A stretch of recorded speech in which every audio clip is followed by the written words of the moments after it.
জাহান্নামের ভয়ঙ্কর ৬ নারী, যারা জাহান্নামে অবধারিত তাদের উপরে জাহান্নাম ওয়াজিব। প্রিয় বন্ধুরা, আজকে আমরা জেনে নেব জাহান্নামের ৬ নারী আমাদের মধ্যে কারা। যে নারী মাথার চুল খুলে বেপরদা হয়ে ঘর থেকে বের হয়। আমাদের সমাজে অনেক মা বোনেরা আছে যারা ঘর থেকে চুল খুলে বের হয়ে অন্য পুরুষের সামনে যান। এটার থেকে সাবধান থাকতে হবে। নাম্বার ২, যে তার স্বামীর সাথে তর্ক করে এবং স্বামীকে অসম্মান করে, ওই সমস্ত নারী জাহান্নামে ২ নম্বর সিরিয়ালে থাকবে।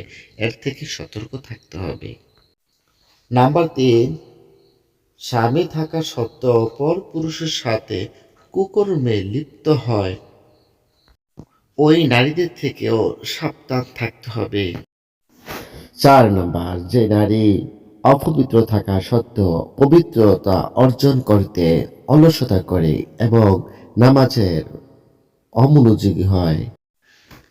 যে মিথ্যা কথা বলে এবং অন্যের গীবত গায় সারাক্ষণ, এর থেকে আমাদের সতর্ক থাকতে হবে। যে অন্যের সুখ দেখে হিংসা করে।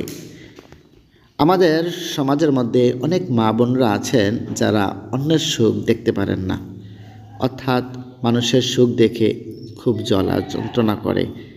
প্রিয়, ভালো লাগলে আমার এই ভিডিওটি আপনারা শেয়ার করবেন এবং আপনাদের কাছে একটা রিকোয়েস্ট, আপনারা আমার এই চ্যানেলটাকে সাবস্ক্রাইব করে পাশে থাকবেন। ধন্যবাদ। আসসালামু আলাইকুম।